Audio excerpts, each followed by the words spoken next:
Okay, good. Oh. I've never spoken so loud in my life. Good evening, everyone. I'm Cheyenne. I'm the Economic Development Director for Sunflower Electric. And so we are owned by Prairie Electric, which serves much of this region. And Alina Narson is here in the back. She's their Director of Member Services. So thank you, Alina, for being here. Better? Good? Everybody here? Okay. And then before we get started, I just want to thank our economic development team. So we have Deb, Sheree, and Chris, I'm so sorry, Chris Olson here. And we're just grateful for everything you've done to put this together. The purpose of tonight is to be an educational program and talking about housing. Housing is a challenge in Rawlins County, in Cheyenne County, in Decatur County, in all of Kansas, and really all of the nation. And so we're grateful to have this panel here to help us figure out how we can best approach housing in a rural environment. So to get us started today, we'll have each of the panelists introduce themselves and talk about their role in the housing market. So we'll start with Taylor Babb. Taylor Babb, construction, general contractor. Just kind of here to answer some questions, some development questions, and kind of weigh in on some stuff, listen to what everybody else has going on. So.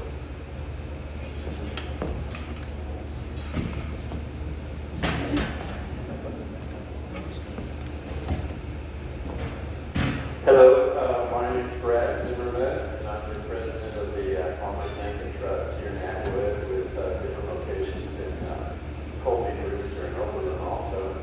And we do make 1-to-4 housing loans in our market here. And we also have a 30-year fixed product that we also offer.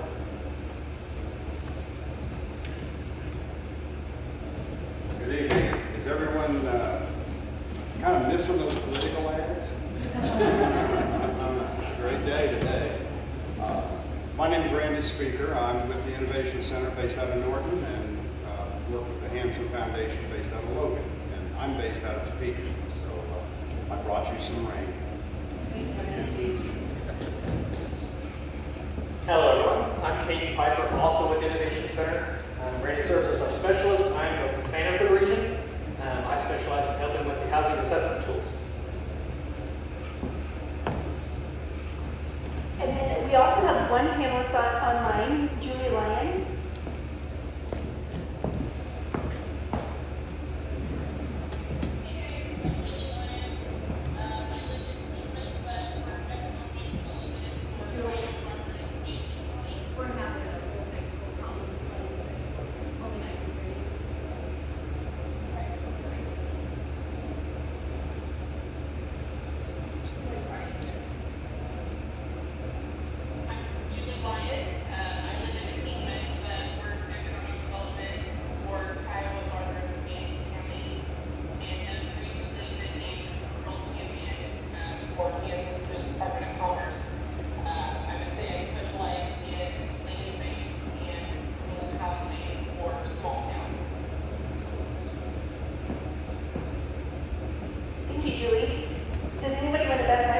How many times I trip on this cord by the end of the evening, or at least another cookie.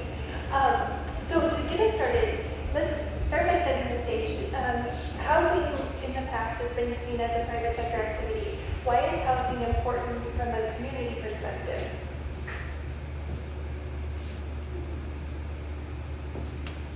Katie made eye contact. Well, I think for instance, it helps build up the local value of the community by adding influx of more housing. You're growing a wealth-driven community, which is something that I think is underlooked.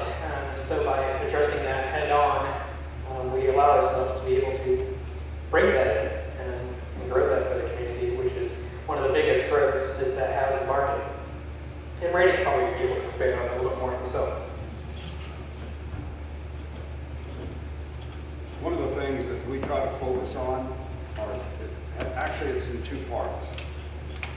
One is personal wealth, which is through home ownership, but also community wealth, which is basically the tax base, because that's the key to the survival of smaller communities is making sure they've got a good tax base for the future. And housing is probably the best, more consistent.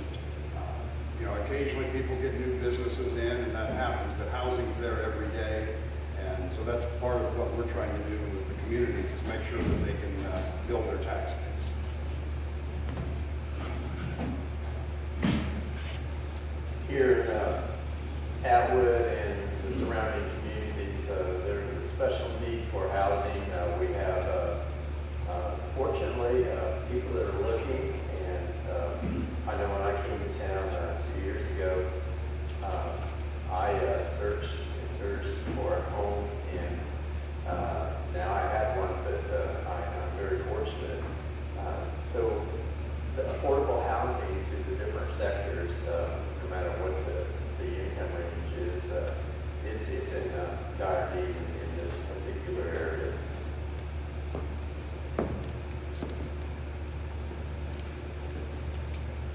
Thank you guys for your answers. So when it comes to housing, what would you say are the biggest challenges that you face, both from a building home perspective as well as renovating homes?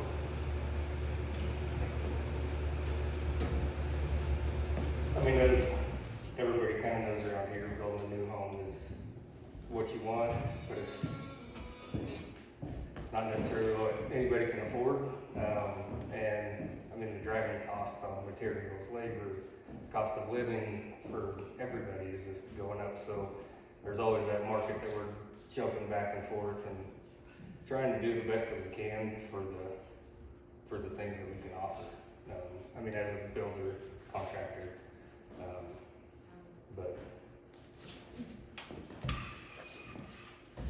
I think to build on that too, and I think the question I think a lot of you have to ask is, how do we keep it affordable? And I think with the way that the market's going right now, it's becoming increasingly difficult to do so. But that's why folks like us are working behind the scenes to be able to bring resources back into this region that can help benefit in that way, help folks that are already building the homes, what kind of programs are available to bring down the cost of that type of stuff. And that way the folks that are moving here to this community, depending on what they make, eventually will be able to afford it.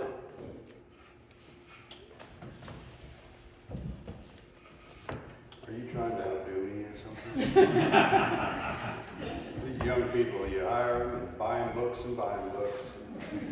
So I think what I see, in fact, across the state, when I was working with Commerce, was, again, the affordability issue. Hit the nail right on the head. That's the secret to the formula.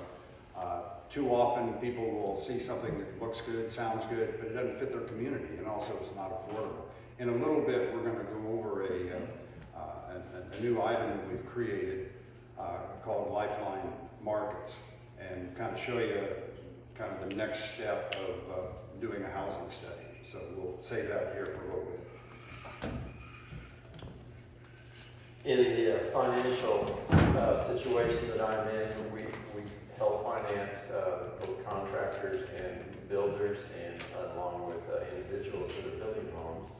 And so with that, it's a process, and it's not a fast one. And sometimes we get a little bit frustrated along with the customer because we just would like to see it move quicker.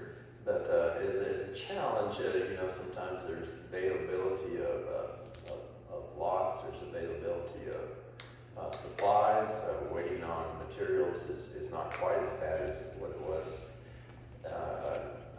several months ago. But the situation that we see on the financial end is basically having everything come together between the contractor, the home builder, and the financing. That it does work, but it's a process.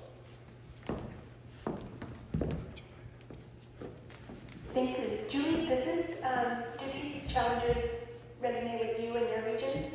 Or is there anything you'd like to add?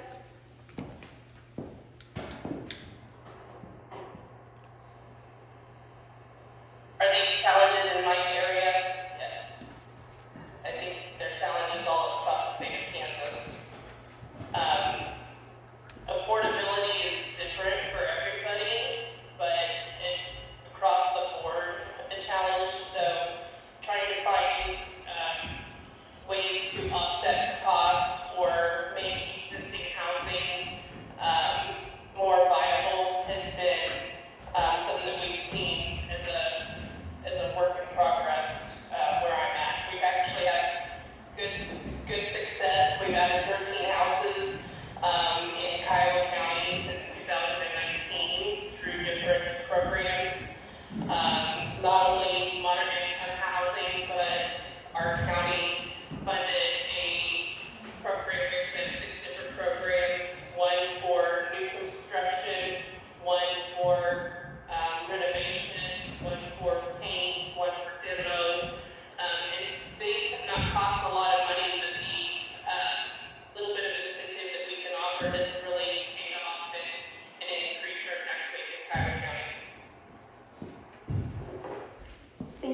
facing very similar problems with affordability and of housing.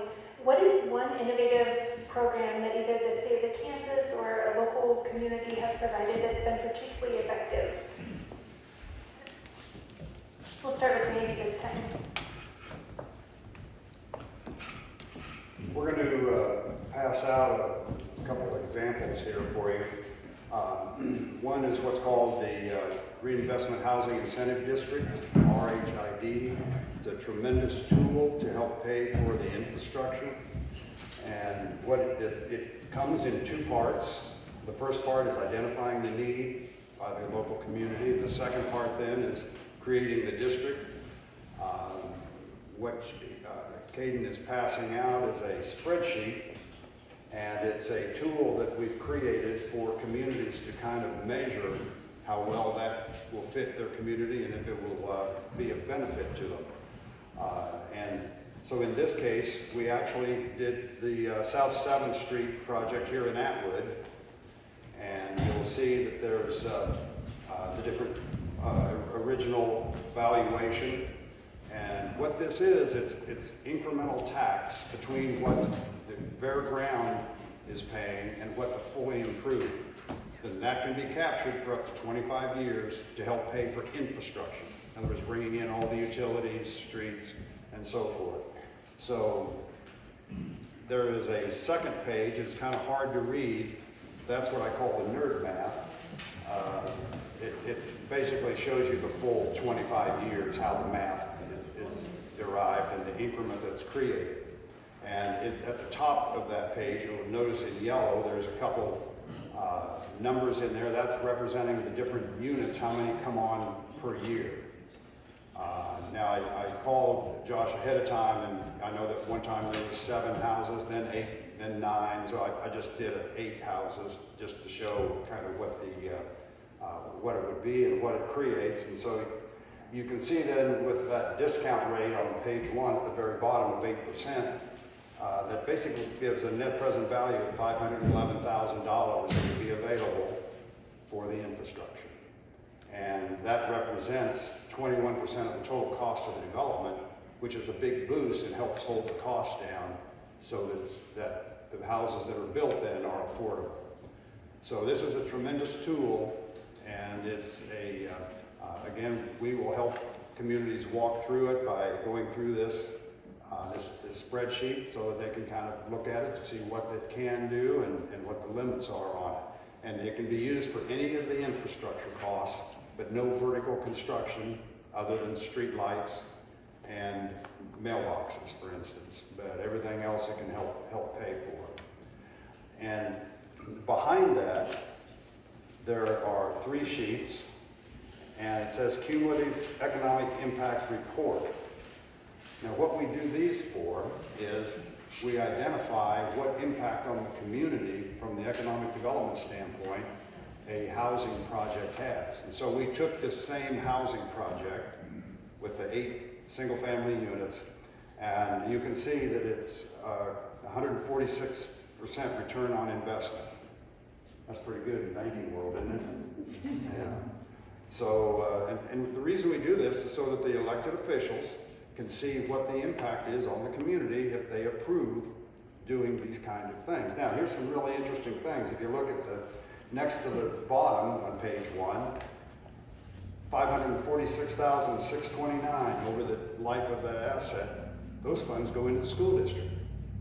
So it's not just the housing or not just the developer, but it's the community that benefits. You can also see the property tax generated and the income and the sales tax generated because of it, and the fact that it also, just those 8 houses supported 20 jobs. So we do this measurement again so that the elected officials can kind of see, you know, what the impact is of the decisions they make. So we thought we would share that with you also. Now there's a show me the money. There's a 2-page front and back, and you're kind of getting a this is a new program. Oh, okay. I'm sorry, it's coming out. Caden was sleeping up here. What class was that you slept through at K-State? Anyway.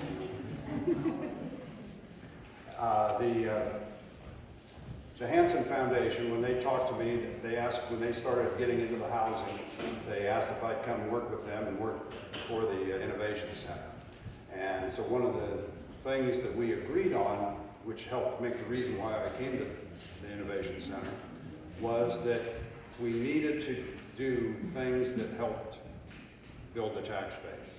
And like I mentioned earlier, single-family homes is one of the best. So we have a new program that's going to be coming.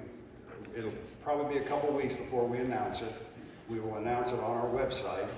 But this is a grant program that can help with down payment assistance, and it can also help with buy down.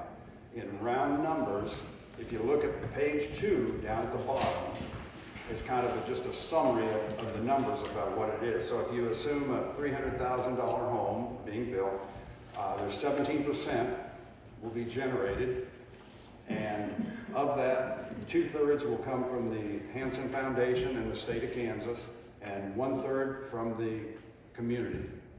Now, the part that comes from the community does not have to be cash. It can be things such as RHID. As you saw in the RHID example, we can put that into a present value as what that is worth. So and so that would go toward that. Also, if the city waives any fees or anything that the city does that reduces the cost, counts as match. So anyway, that's kind of what the program is. It's to help with home ownership and duplexes. And so for the duplexes, we'll allow up to $50,000 per unit, and for single-family homes up to $55,000. But it'll be based upon the total cost at 17%. And then the developer can use that to buy down the cost, or they can use it, part of it is down payment assistance if they want to do that. We kind of suggest they do that because that's a good marketing tool, is to have that down payment. It does not have to be a first-time home buyer. It can be someone who's already owned a home in the past, no problem. So anyway, we're excited about getting this program going and working with the various lenders.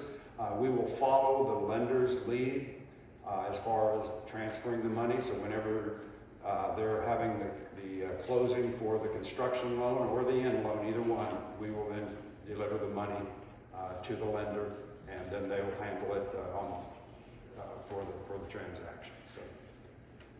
So anyway, that's a new program. Just don't tell anybody about it. It's not public yet, okay? All right.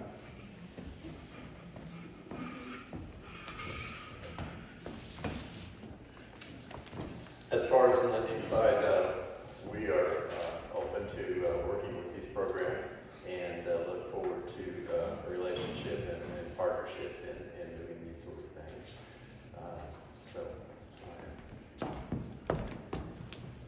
Thank you. Do you have to do that? Julie, of all the programs that you had mentioned that you participated in, what's one program that's been the most successful?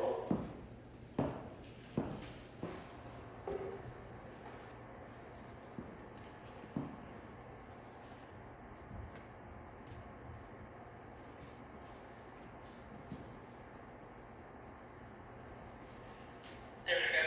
Was that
talking about the lifeline analysis. So maybe we'll get that to you. I didn't know Katie was going to take this one and you were going to give the handouts. Katie's on the ball now. Good job, Katie. One of the things that we found is in doing what are called housing assessment tools, which Atwood has completed and did a great job on it, is that maybe there needs to be an additional step, really identifying what the needs are in the community. And so we call it lifeline markets, because each community has multiple markets for housing. For instance, there's large manufacturing, you know, or whoever the business is. There's your hospital. There's the local government, nursing homes. For instance, we get questions all the time where someone says, well, we have a nurse we'd like to hire and she wants to come here, but there's no place for her to live that, you know, fits. So when you ask the question, well, what can they afford? They're not sure.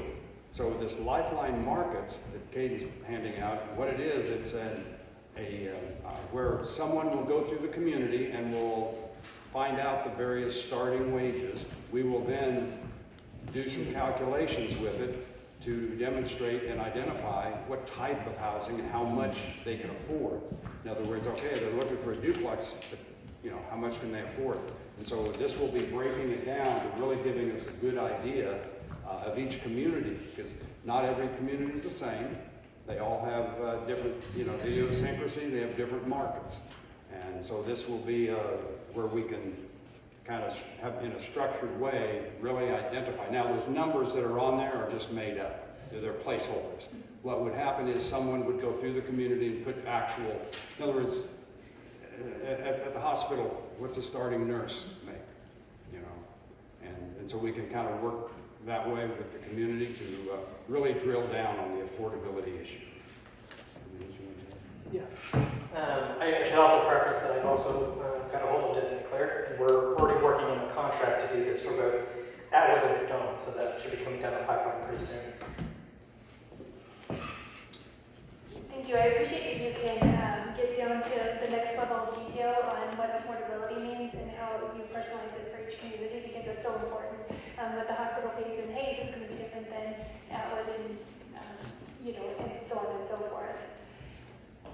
Another tool, when you're thinking about pools of resources, so what are the benefits of reinvestment housing incentives versus new?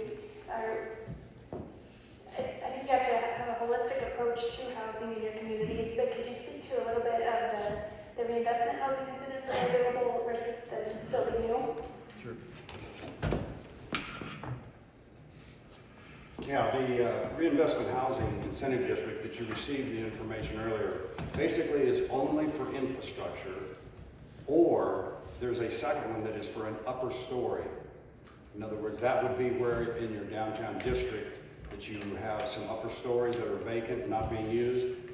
The money, that incremental tax, can be used then to do the residential improvement on the upper floor. If it's a 3-story building and you're putting on, you can put a new roof on, but only 2/3 of it could come out of the funds because it has to be only spent on the residential. So in those cases, you do have some rehab, but when it comes to the subdivisions, those are always new construction. Thank you. So Taylor, as you're building new housing developments, what is the role of renewable energy, if any, and energy incentives in the building process?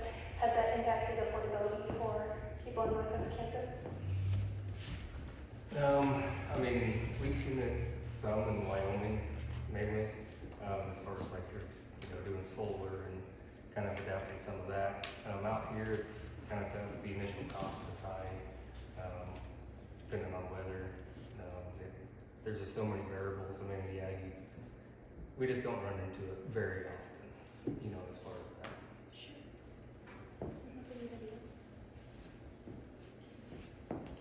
Do you guys have any questions before we move on to the financing piece? Do you have any questions about programs that are available?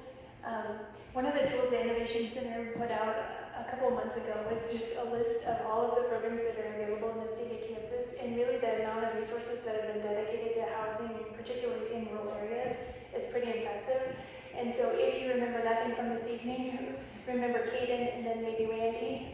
And they're a wealth of knowledge to navigate those resources. But also your like local economic development directors, the depth of their knowledge is really impressive, and they have all the connections. So that's something to remember as you try to navigate these programs. So yes. My question is about the cooperative grant program, and you know, that looks to me like James Hansen is very much involved in that. Is that correct? And they serve so many. Is the money? I think I saw where it was first come, first served, but I mean, as this sort of thing grows, will there be money that is dedicated per county? Good question. We are reserving a minimum for the first year of 2 units per county.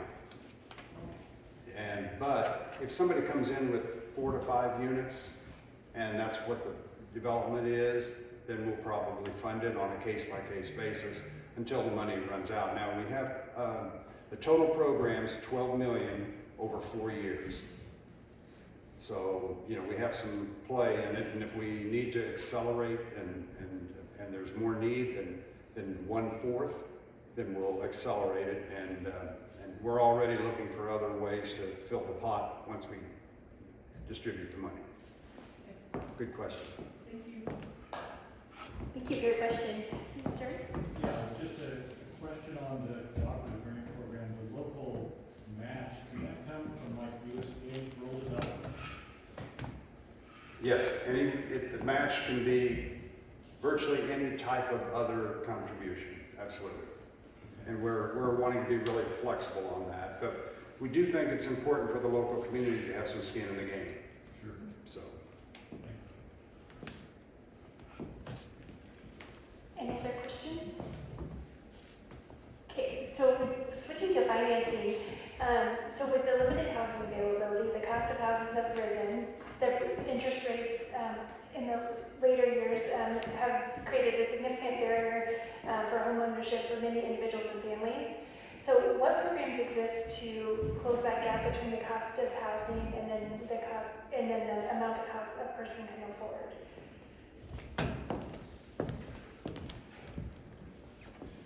Fortunately, the interest rates, as you well know, will be coming down. We'll have a report from the FOMC tomorrow on the interest rate. And so with that, they were looking for another 0.25% to go down. We, at our institution, we have offered the customers either a fixed rate or a variable rate, and let them choose of what meets their needs. Fortunately, a lot of them did choose the variable rate this last year, and so that will allow them to go down. Their payments will go down as the interest rates go down. But the disparity between what we saw during the COVID times of locking in rates of 3 to 4%, of course, we have not seen that for a while. It's been quite a bit higher. But it appears that we're going to be in a rate environment of the 5 to 6% coming here in 25 and 26. So, of course, that's not guaranteed, but that's just what it looks like for the housing market, which will make it much more palatable for the consumer to make the payments rather than a 7 to 8 or 9% rate. So that adds up really fast. That's good news. Does anybody else have any finance questions? Is there any like first-time home buyer programs locally, or that newer buyers would tap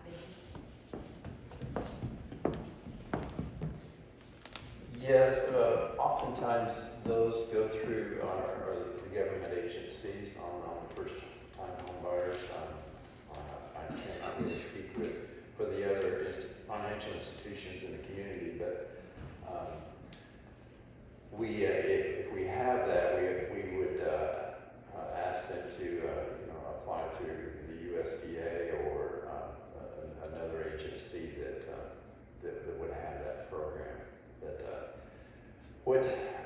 What we do is, I guess we do our best to try to facilitate the transaction between the loan applicant to the consumer and getting everything approved, and so they can have their first time.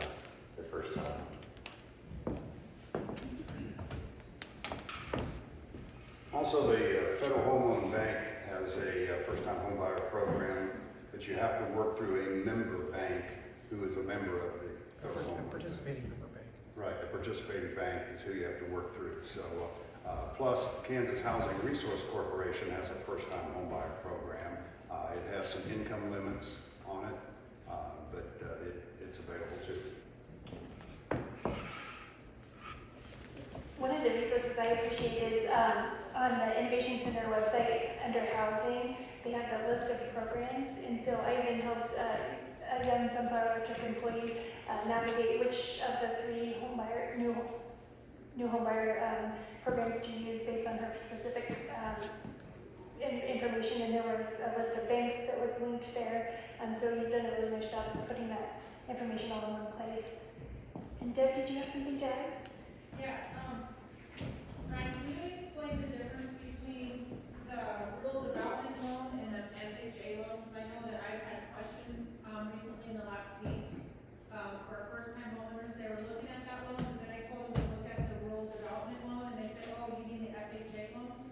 And they said, no. So could you explain that? I mean, I know that if you can, because it's, I just want people to know there is a difference between that. Yeah, I think there are three different ones. Yeah. Yes, the FHA is a different agency than the rural development. It's usually through the USDA, as I understand it. And so but we're open to working with any of those agencies.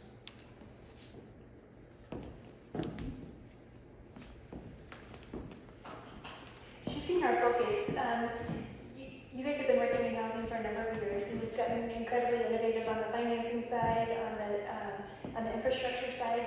But when we look at the houses itself, can you share your thoughts on prefabricated homes or tiny homes, container homes, those types of new innovative housing options? And do they have a place in our region?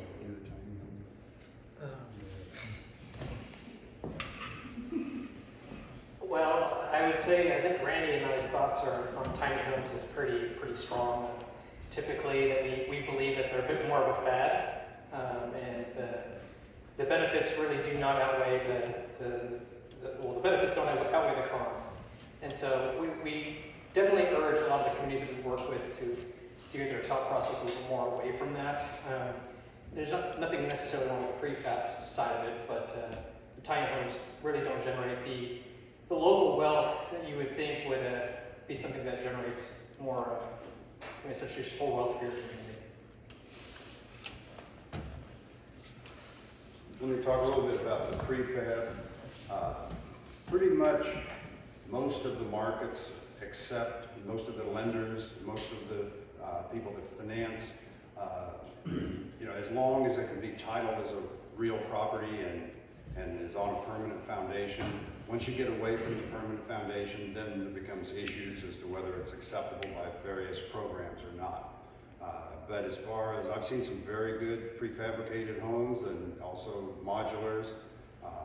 It all gets down to who's doing it, quite frankly, because there could be, and there's great stick-built products too, so. Have you seen any other trends, since you cover a four-state area, are there trends in other communities or prefabricated or tiny homes?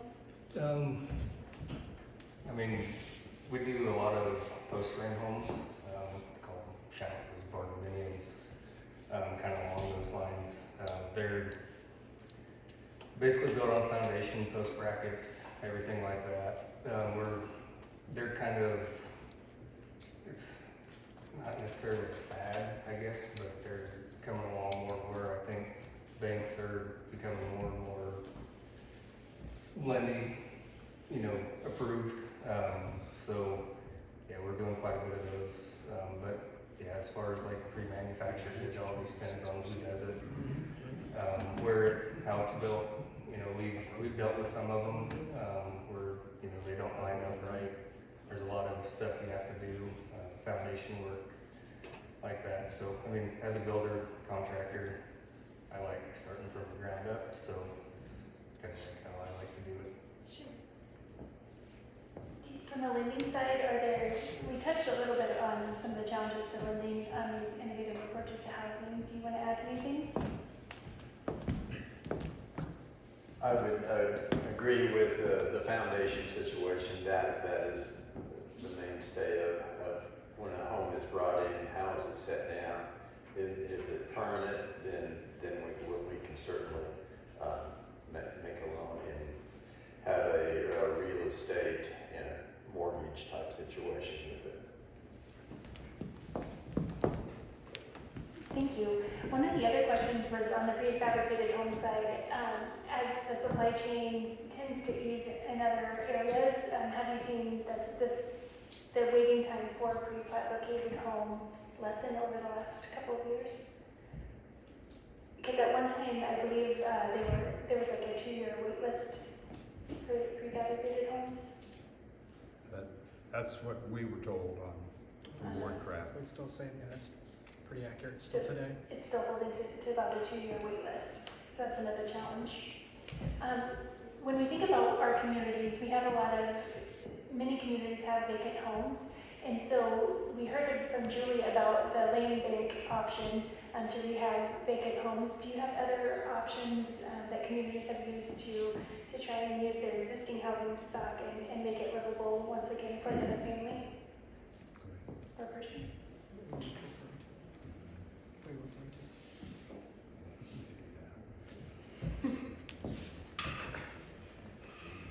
Well, in terms of the refurbishment, we've seen some success with communities forming their own, I want to say LLC, sometimes 501c3 nonprofit groups.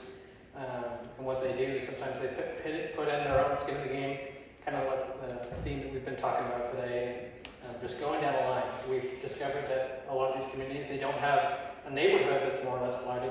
Sometimes it's they scattered across the community. There's one here, there's one there. And so they do it as they need it. And so they start out by building one, and then whatever they make off of that one, they wait, they save, and then they eventually do the next one.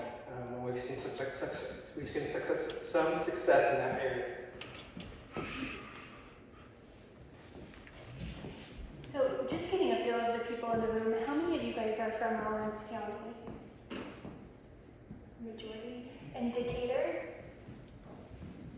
Cherie's got us. How about Cheyenne? And then any other counties? Sheridan County, welcome. How are the roads? It looks like you can handle them just fine. Thank you guys for being here. So when you're thinking about programs, and you guys serve the region, are there any suggestions that you have that might differ by county? So if someone's from Rawlins County versus Cheyenne County, Sheridan County, do you have any specific advice, or do you think most programs apply the same across the counties? At first. Yeah, I think that's a really good argument to do your housing assessment. I think that puts you, when we start talking about competitiveness in our state, I think it's good to know that what we need to do first, we need to put your foot in the door first. And I think that's where that housing assessment comes in, because it allows you to look into your own community. And when you think about housing, everybody kind of has an idea of what their housing needs are, but nobody really knows until they start getting into the nitty-gritty of what the data actually means.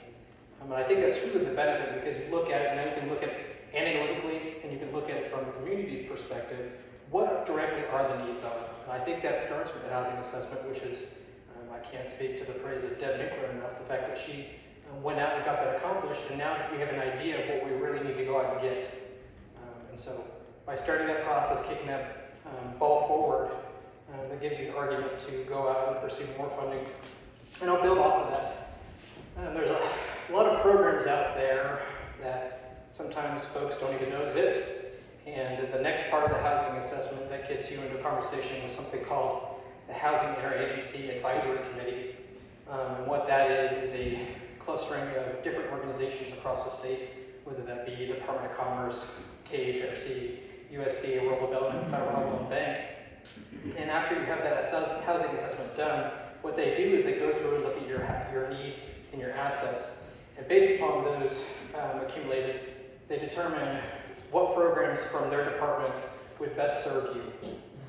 And now it's a bit like drinking from the water hose at first, but at that point, you kind of know a little bit more than you did before, and then that gives you some motivation to go pursue programs that you otherwise didn't know exist. Want to build off of that? Good. Okay, sounds good. I do appreciate the reverse grant approach, because sometimes when you're at the local level and you're looking at the number of grants available and you're trying to figure out if you're eligible, and it's not until page 63 that you realize that you aren't. The fact that somebody else, you tell them what your community needs, and then they're able to match you with programs that fit, that's a great service. I'm curious to Julie if she has any thoughts on how you take different approaches throughout the region, because you've worked with a number of different communities. Do you have any advice on how to make sure that your approach to housing matches your community?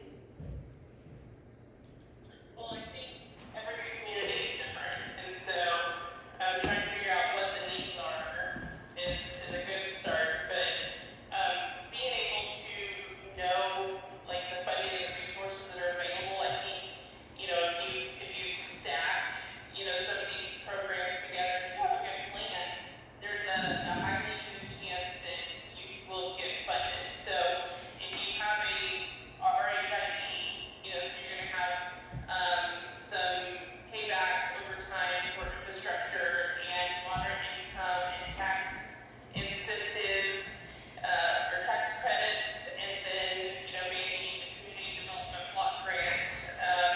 On top of those, that really helps drive down the cost of the overall project.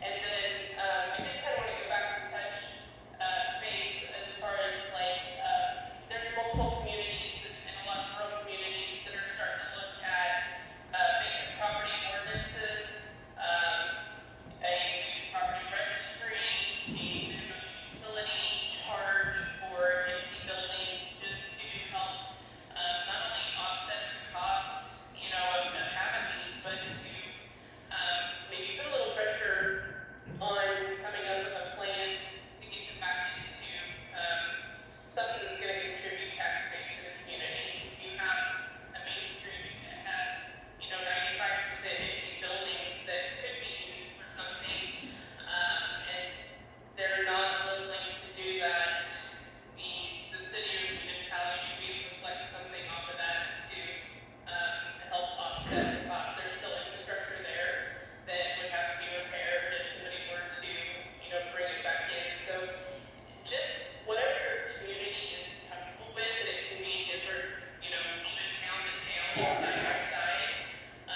We've seen a lot of differences, but you can definitely tell those that are doing what you guys are doing and working on housing, and those that aren't. So commend you guys for doing what you're doing tonight. And those of you that showed up, I think it's a good place to start asking questions and being informed and knowing what is out there. Housing has been a priority for the state of Kansas for several years now, and there's been funding pumped into it that has not happened prior. So now is a really good time to be having these conversations as a community. Thank you, Julie. So, when we are thinking about new housing development, the contractor is an important piece of that equation. Do you have any advice on how a community could attract a contractor to build new homes in their area? We have that edition. Let me have that. Yeah, I suggest to the community to make it easy easy. We don't get wrapped up in a whole bunch of regulations that are not that important, and keep it a simple process. As far as from the development side, I encourage communities to have free land. It's a competitive environment out there. At the Innovation Center, we do other activities other than housing, although the housing's the best. We do business consulting and some business work, and so we have this program called Make My Move. And what it is, it's a national program that we're introducing, which it helps people get acclimated when they're moving to a new area, and especially those people who are working jobs that do not require them to be at an office. And you'd be surprised the inquiries we're getting. And so you have one of the best kept secrets. That is your way of life, and how you can raise a family and here in Northwest Kansas. So don't ever lose that, because you'd be surprised the number of people we get calls from the West Coast. And it's basically because of the way the schools, the public schools, how they're teaching the kids and what they're teaching the kids. And they've gotten away from the arithmetic and math and everything else that is normal in schools. So we're getting a lot of people looking at moving into the Midwest.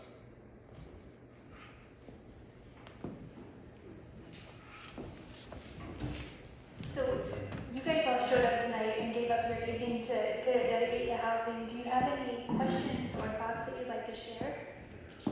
Or successes that you've had that you'd like to highlight?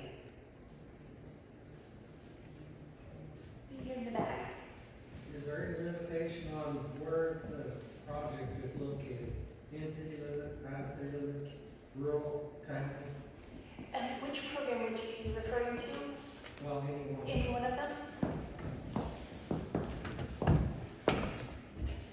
Yeah, excellent question. Again, on the new program that we talked about, the cooperative program, we're making it flexible so it could be someone that's in the county or the city, but we just want to make sure they've got the utilities and everything that's needed. So we've tried to make that program very flexible, so there's no limits on it.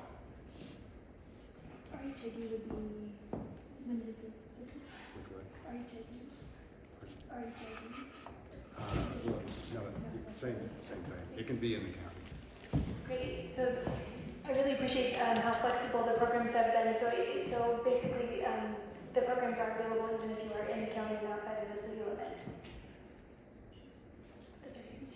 My question would be pertaining to water and the accessibility of water and how hard it is to find decent water, and where can you build where you can have water, and if there have been any discussions at all on water.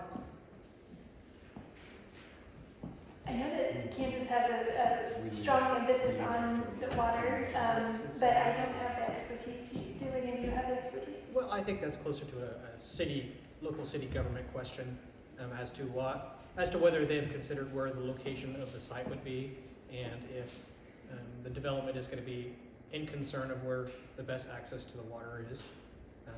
That would be a question I think I would take up with your local city government. Not saying go out and attack them, ask them a question, but I think that's good. That would be a good question to ask them to see if that's something they've taken into consideration. Thank you for that. It's kind of like the floodplain too, and we also rely in our programs. We rely on the lenders, because they'll do the due diligence. And I doubt if you'd make a loan if there was no water in the place. Not more than once.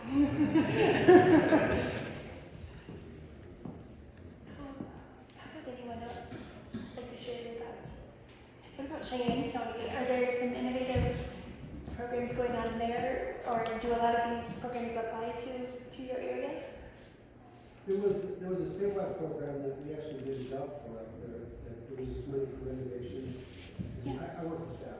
Oh, great. I was late. That's great. But yeah, so we did a project for a couple out there, and they did get some government money, and that's about, as far as water goes, that's always a big deal when we build. Sure. Are you going to build, is it going to be, most of the time it was rural as well. Okay. That's a great point. Depends on if it's in town or outside of Right. town. Yes. I need to ask a silly question, but, have you guys ever thought about like assisted livings? Building an assisted living here in town, that would really free up some houses in town because, we're living in a community that's got older people. A lot of one person in houses, that would free up some houses, nice houses, because the people are tired of taking care of the lawns and stuff like that. Do you guys ever build like an assisted living or help with? We'll start with Tuesday. Well, before I hand it over to Randy, I would at least say that according to your housing assessment, you did address it as a need. So you're already trending in the right direction to be able to provide for that type of thing because you've already acknowledged that this is something that you want to go out and pursue. And I agree with your sentiment that there are some folks in this community that would they would prefer transitioning into an assisted living home, and that would open up probably a more affordable option for maybe a younger family wanting to move to the community. I think the thing you have to realize is that real estate development is not a one problem, one solution scenario. There's usually multiple things at work when we talk about housing need. That's why the HAT focuses on at least the top three, so as to give you a little bit of focus. And I think that the solutions are equally complex, and typically we see layered resources. Now, the impact of providing some assisted living and opening up, though, that's a great concept, and every chance we have, we try to promote that. In fact, I was working with a community this morning where they're looking at putting in duplexes, and part of the intended renters are seniors that don't want to have all the maintenance, and so that'll free up a house. Well, and again, this is something you can't tell anybody outside this room, but we're working on another new program where it's going to be an acquisition rehab, and it's going to be targeted at people just below those incomes that would be required for new construction. And so again, it's a multiple approach. You have to always be thinking and see the ramifications. But yeah, that concept of having some single level duplexes that that are accessible and can be adaptable easily, because it doesn't take much to put the blocking in the walls, and then you add the grab bars later if needed. So.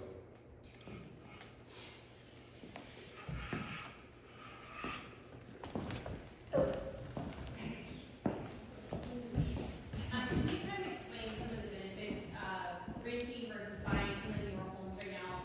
Obviously, if they're in their budget, may not be as well built as some of our older homes in our community. Maybe kind of go through explain pros and cons for kind of like how you advertise renting versus buying homes in terms of that. Like some of the homes are going to cost more to build if you want the same quality today.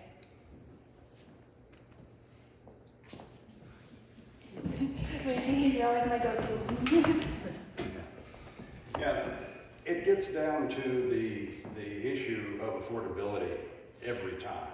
And I'll tell you what I do see happening in the overall market is that there are, for new construction homes, there's more and more of a tendency that it's two breadwinner families. That wasn't the case before. The other thing I see used to be if you build a house in Kansas, you automatically put a basement in it. Well, that's $65,000 issue, that basement versus a slab. So a lot of places are starting to go slab on grade, and then they're putting an extended garage with a secured room in it.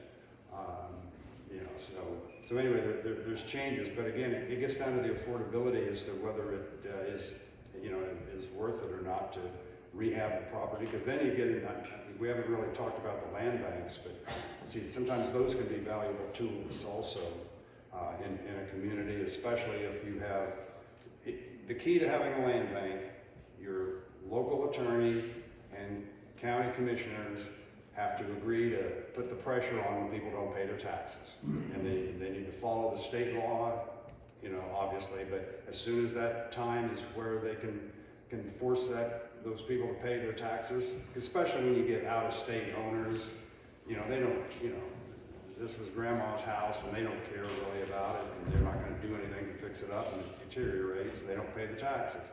Well, if you sit there for 10, 15 years, then that's the community's own fault. You know, that could have, with taxes in arrears that much, take action to get it into somebody's hands, and that's where the land bank can help cleanse it of those old taxes and get it into somebody's hands who's going to do something with the property and make it a benefit to the community.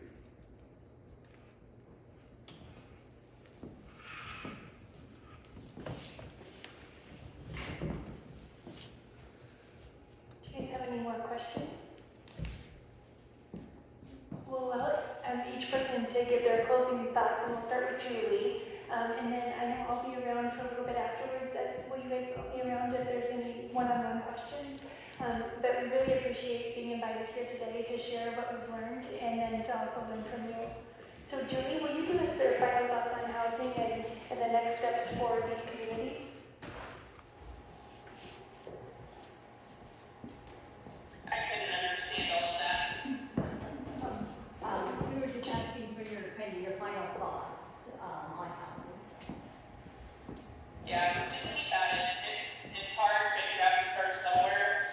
And like I said earlier, right now the resources are available for these small and rural communities, and there's been a lot of attention paid to them. So take advantage of the resources that you have. You have a lot of people that have put a lot of good things together and have a lot of knowledge. So take advantage of that while you can, and reach out. Things don't have to be as expensive as people would anticipate sometimes. So, like, I had the city of Peabody reach out to me, and I've been their housing coach for 2 years, and it cost them like next to nothing, like less than $1,000. So, but they've been able to get a housing assessment done. They've applied for moderate income housing. They've started a land bank. They've got a house donated. They've done a basement, moved that house, and that's in a year and a half period of time.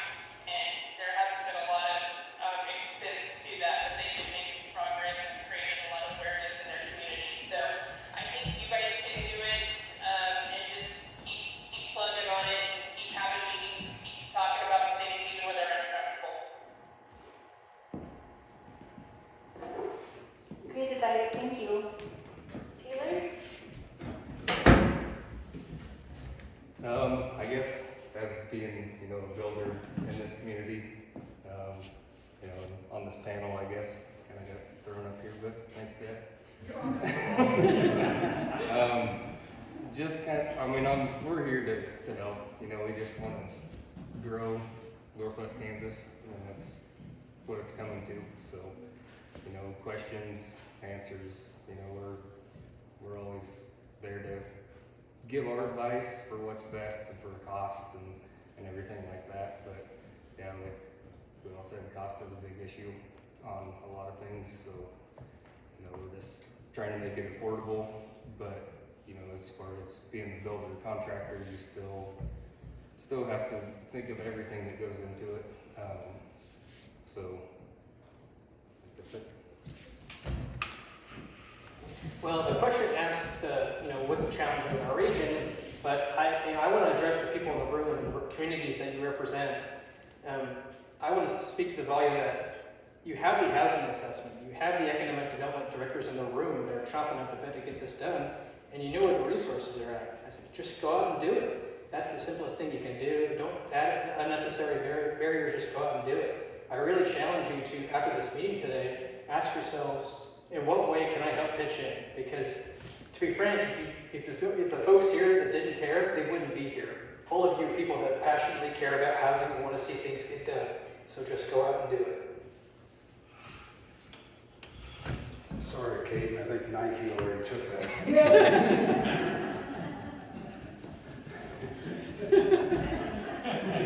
That's too easy, isn't it?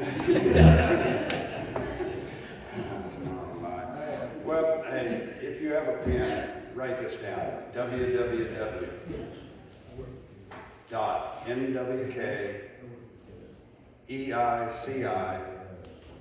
All right, I'll do it one more time. www.nwk for Northwest Kansas, eici.org. And so when you're looking for, since there's no political ads to watch on TV, and if you got some time, go on our website, and you'll see plenty. There's a lot of reference material and some of the things we've talked about here tonight, and also our contact information. So if there's anything we can help you on a particular project, don't hesitate to let us know. Thank you. As being one part of the of this whole puzzle for housing and for families and growth in the community, we would like to thank you for inviting us, and we feel honored to serve the community in any way that we can. Thank you. Chris, Deb, do you have any closing thoughts? Well, on behalf of Sunflower Electric and our member owner, Land Electric, thank you for allowing us to be here and be part of this process with your community. From my perspective, having this many people in the room, giving up their evenings, dedicating this to housing, you guys are already on a great path. And then with these resources that you have at this table, and there's actually resources sprinkled across the room, I just can't wait to see where you're at even a year from now. When Julie was talking about that small community and what they can do in a year and a half, it'll be exciting to see what you do with this information. And just know that you don't have to be an expert on any of this. Just reach out and understand that everyone is in this together and they want to see rural housing be developed across our region. So thank you for being here tonight. There is coffee, tea, cookies, and one more note from Deb. Yes.